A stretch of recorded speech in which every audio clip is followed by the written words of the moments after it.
Ini kan Kobe juga ada berita juga lagi nggak bagusnya, lagi suka live TikTok itu jualan dagang gitu, katanya merugikan UMKM yang tidak bisa melakukan live TikTok itu. Kobe sendiri gimana sih Nggak nanggepinnya? masalah, saya nggak merasa tersinggung sih soalnya.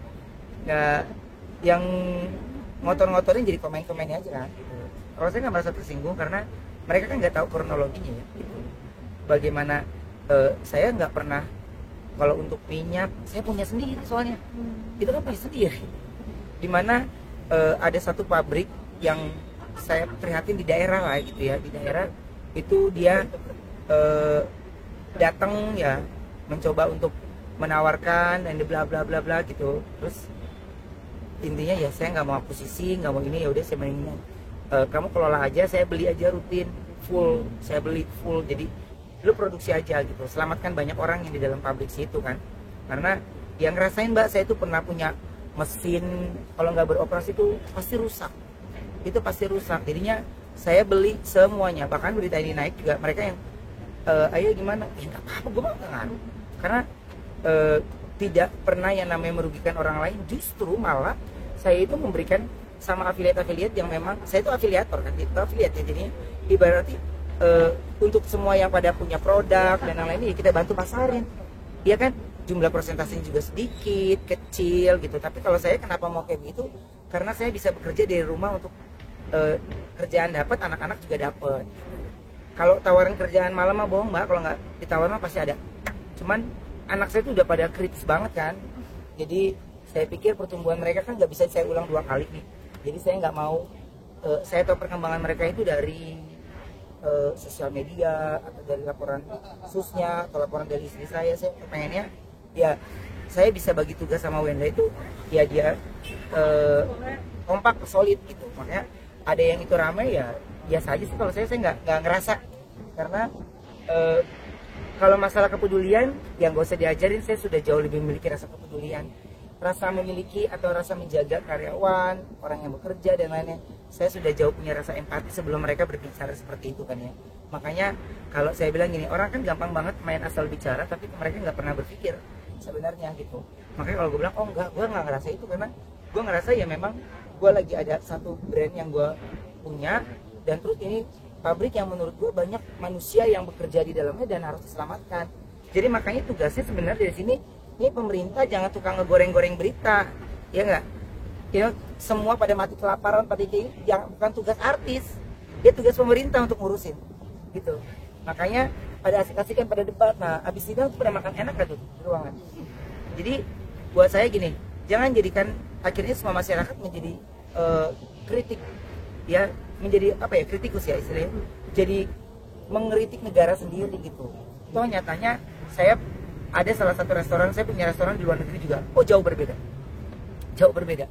Nanti mulut saya yang tadinya diam kecep jadinya runcing gitu ya, untuk hal berbicara hal ini. Nah apalagi untuk mereka-mereka yang asik berkomentar, terus mereka nggak mengeksekusikannya seperduli, tapi nggak ngelakuin hal apapun untuk negara ini gitu. Jadi buat saya gini, nggak lah, gue nggak ngerasa sih, jadi gue ya cuek aja ngomongin minyak, gula. Oh syukurnya puji Tuhan ya, saya ketika udah minyaknya udah berjalan ya mereka menawarkan masukan, mau nggak ini saya ada gula gini gini. Iya oke. Saya tuh untuk pelaku usaha yang memang besar potensinya, saya pasti akan ngomong ya yang kayak gini harus diselamatkan, karena mereka dari daerah yang mesinnya udah ada, semuanya udah ada, mereka nggak bisa melakukan jualan dengan baik gitu, karena kalah dengan kompetitor-kompetitor yang besar. Nah apalah kami sebenarnya ya, cuman ibaratnya meyakinkan orang ini. Tapi kan ini saya bukan model, bukan afiliator, tapi saya yang meminta untuk teruskan pabriknya, jalani, orang yang bekerja jangan ada yang dikurangi, semuanya jalan. Ya poinnya adalah saya terus ambil produk Anda, produk kamu saya ambil. Dia datang saya di mana di saat saya lagi istirahat di villa, terus dia lewat tim saya minta dikenalin ini, jadi saya datang, saya terima dengan lapang hati gitu ya. Oh iya mereka baik banget, dan terus usaha yang menurut saya ini punya potensi. Jadi negara juga jangan hanya membesarkan brand-brand yang besar, justru yang kecil-kecil yang kayak gini nggak pernah kedengeran kan namanya kalau bukan si artis yang mau promosikan gitu. Jadi buat saya gimana ya caranya, ini pembicaraan yang abu-abu, si benar yang akan ngerti dirinya benar, yang si salah yang ngerasa terpojoki gitu. Tapi buat saya gini, jangan asal bicara, jangan asal mau menjadi pembela atau menjadi pahlawan untuk situasi yang ringkih buat saya. Jadi lakukan dulu, sebelum lu membela orang lain, lu sudah lakukan apa untuk negara ini gitu. Gue nggak bisa ngelakuin apapun, gue nggak bisa menjangkau semua orang banyak, tapi gue bisa, yang gue selamatkan ya orang-orang di sekitar gue dulu, orang yang bekerja.